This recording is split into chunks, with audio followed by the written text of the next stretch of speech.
One important aspect is people are eating much more than what they should eat. Between one meal and the next meal, there must be an 8-hour space. Whatever you have health problems, minimum 50% will go away in 6 weeks' time.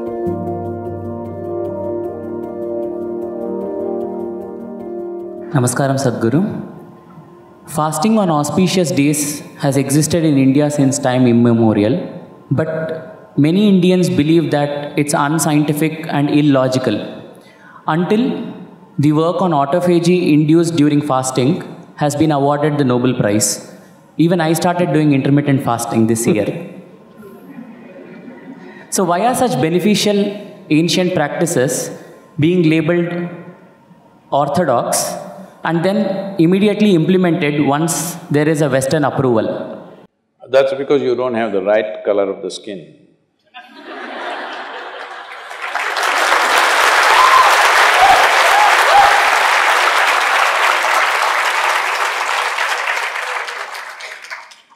And I've been talking about this for 40 years, all right? And I have seen hundreds and thousands of people who just become healthy and well simply because they're not fueling up all the time when the tank is filling. In the yoga center, everybody eats at 10 o'clock in the morning and at 7 o'clock in the evening. Our lives are very physically active. There are no automobiles inside the ashram, it's a large place. Everybody either walks or cycles. Even if you have to go to the dining hall, it's a kilometer. If you want to go to your workplace, it's half a kilometer, 1 kilometer, like this. All the time, people are physically active. So everybody is very hungry. By the time it's 3:30, 4 o'clock in the evening, they're extremely hungry. But we learn to live with that because hunger, empty stomach and hunger are two different things. Hunger means your energy levels start dropping. But empty stomach is a good thing. In the yogic sciences, today modern science also is coming in line with this. But what we know by our experience, you will spend $1 billion to come there. Because research is all about how many $1 million, that's how it is. Your body and your brain works at its best only when your stomach is empty. So we always make sure we eat in such a way, how much ever we eat, our stomach must be always empty within 2 to 2.5 hours' time maximum. So we go to bed hungry always. People think they cannot sleep. They can sleep. On an average, for 25 years on an average, I slept only 2.5 to 3 hours. These days I'm getting little lazy and sleeping anywhere between 3.5 to 4.5 hours in spite of the level of travel that I have. When I say level of travel, if I say my level of travel in the next few days, you will fall off your chair. Yes? Should I tell you? No, not necessarily. Because in the next 10 days, I'm in 5 different countries doing I don't know how many events, all kinds of events. So, you are able to keep this up simply because you don't overeat. It's very, very important. Everybody eats 2 meals. I generally eat only 1 meal, 4:35 in the evening, because I don't like to sit in front of the plate and worry about how much to eat. I like to eat well. So, 4:35 in the evening, if I eat a meal, it's only next day. Is this enough? Am I looking okay? Hello? I'm not looking like your patient, isn't it? I'm not going to come to you because any correction and purification that needs to happen in the body, your stomach needs to be empty. It's very, very important. Otherwise, the purification on the cellular level will not happen. You pile up things and then you have all kinds of problems. The first thing is inertia in the body. Inertia means there are many levels of inertia. If you don't notice all that, the amount of sleep that you have is inertia. All of you have come here to live or… Hello? To live, right? Not here, I'm saying into this life. You want to live or… The intention of life is to live, isn't it? But because you talked about American doctors, this is all being picked up here also. All American doctors say minimum 7 to 8 hours you must sleep.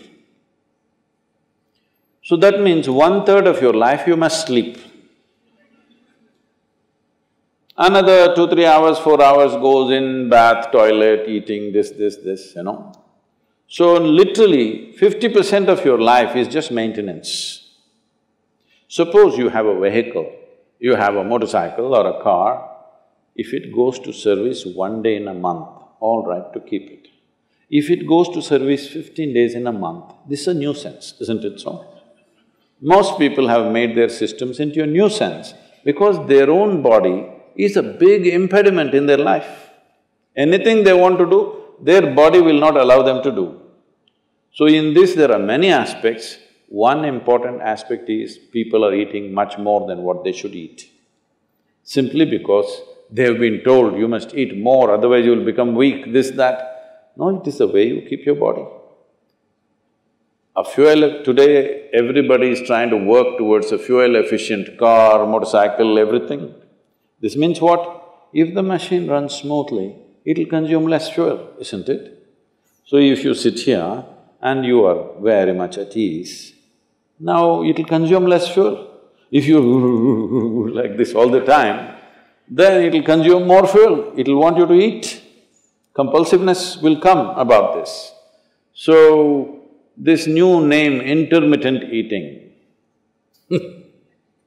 you should see, in United States, people come to our programs will run 10 hours, 12 hours. So, but they will come with some biscuit and something else. They say, I have sugar intolerance, I have to eat. I tell them, you just be here, you're not going to die, I'll ensure, because I don't want anybody dead on my hands, all right? I'll make sure. You first day, no, I have to eat. By third day, they gave up all that. 12 hours without food they sat there, they're perfectly fine. See, health is not something you can do from outside. Health is something you have to do from within. From outside, when something goes wrong, you can seek some help. But all the time something is wrong with you, this means what? You're a faulty machine. Yes? All the time something is wrong with you, why? That's not how this is designed. This is designed for health. Every cell in your body is designed to create health, isn't it? They're all working hard to create health, except you. So, minimum 8 hours gap is what is recommended in yoga. Between one meal and the next meal, there must be an 8-hour space.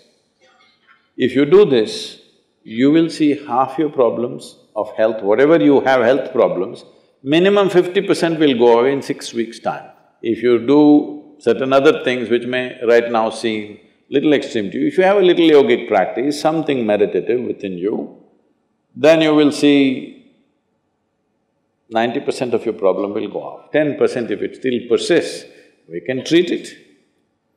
Now, it's become like this, the healthcare systems, especially where there is heavy insurance policies. People are eating and drinking all kinds of rubbish, go to the doctor and say, fix me. This is not how it works.